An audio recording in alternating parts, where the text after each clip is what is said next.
For a few seconds, Bubba Wallace believed he had just fought for his career. The engine noise faded, the checkered flag waved, and his eyes drifted toward what he thought was victory lane. Then NASCAR picked up the radio, and everything he thought he had secured disappeared in an instant. What felt like a hard-earned runner-up finish turned into confusion within seconds, as officials reviewed the closing laps and prepared a ruling that would change the entire complexion of his night. For a driver who had already been through so much scrutiny this season, the timing could not have been worse. Behind this moment sits an organization built for nothing less than championships. 23XI Racing, owned by Denny Hamlin and Michael Jordan, was never assembled with the modest goal of simply making the playoffs. Every finish for Wallace this season carried extra weight, because the names attached to this team demand results at the highest level. He had spent recent weeks quietly rebuilding momentum, race by race, trying to prove he belonged in that championship conversation. The organization's rise over the past several years has raised the bar internally, and every driver wearing the number 23 is expected to perform against that standard, week after week, regardless of circumstance. Then came Echo Park Speedway, the race where everything changed. NASCAR ruled that Wallace advanced his position below the yellow line on the final lap. His runner-up finish was erased instantly, and the number 23 Toyota was dropped all the way to 29th place. A staggering 27-point playoff swing in a single ruling. NASCAR's official statement confirmed that Wallace was penalized for advancing his position below the yellow line on the final lap, and that the number 23 was scored 29th following the decision. This wasn't speculation or a media narrative. This was a confirmed, on-record ruling that instantly reshaped the playoff picture, turning what looked like a strong recovery drive into one of the most damaging results of his season, all within a matter of seconds after the checkered flag fell. Before we go further, if you're new here, this is NASCAR Trackline TV, and we're closing in on 500 subscribers. If you want the real breakdowns behind every controversy this sport produces, hit subscribe, drop a like, and let us know your take in the comments below. Every share helps this channel keep growing, and it helps more fans find these breakdowns before the story moves on to the next headline. The reaction across social media was immediate. Slow-motion replays and freeze-frame debates flooded every platform within minutes of the ruling being announced. One side of the fan base argued NASCAR correctly enforced a rule that has existed for years, insisting that consistency in officiating matters more than the circumstances of any single moment on the final lap. The other side insisted Wallace lifted off the throttle specifically to avoid a wreck, and gained no real advantage by doing so. Ty Gibbs addressed the incident directly, saying, "I went over and apologized after stage 2. I tried to help him out at the end. It just didn't work out the way either of us wanted." Ryan Blaney offered his own reaction to the outcome, saying, "It sucks to see the race end that way, especially after how hard he fought all night." These weren't just fan opinions circulating online. These came directly from drivers who were on track and watched the moment unfold in real time, giving the debate an added layer of credibility that outside commentary simply couldn't match. The voices piling on didn't stop with drivers.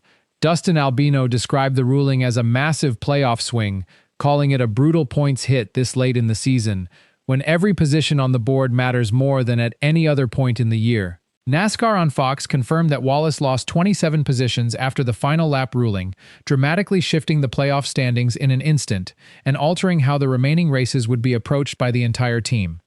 The Athletic NASCAR noted that the conversation has already moved beyond Echo Park, with real postseason consequences now firmly in play for 23XI Racing as a whole organization. Each of these voices approached the story from a different angle, but all of them pointed to the same conclusion. This ruling matters far beyond a single race result, and its effects will likely follow Wallace into the coming weeks of the playoff push. Here's where the real tension begins. Nobody inside 23XI Racing has publicly said Wallace's seat is in danger. There is no credible report suggesting the organization plans to move on from him, but a different question keeps surfacing across the NASCAR community. At what point do repeated missed opportunities begin changing how a championship organization evaluates its future? That question hangs over every remaining race on the schedule, whether or not it's ever asked out loud inside the team's competition meetings behind closed doors. That question deserves context, not assumption. There remains no verified evidence that 23XI Racing has decided to replace Bubba Wallace. but the landscape around him has shifted dramatically over a short period of time. Over the past several seasons, 23XI has transformed itself into an elite championship-caliber organization, and with that transformation, expectations have grown every single year.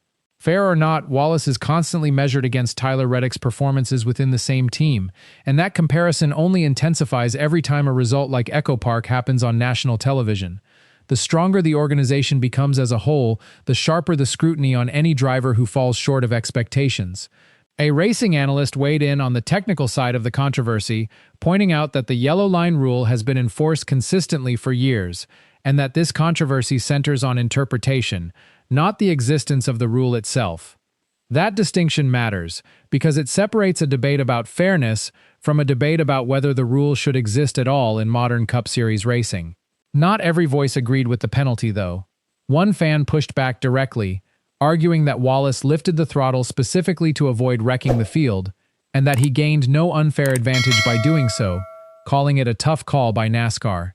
This divide between rule enforcement and racing instinct is exactly why the debate hasn't cooled off since the checkered flag fell at Echo Park Speedway. Two very different paths sit ahead of Wallace now, and neither has played out yet. If he delivers consistent finishes over the coming weeks and locks down his playoff position, today's speculation could disappear almost entirely, fading the same way it arrived after the checkered flag.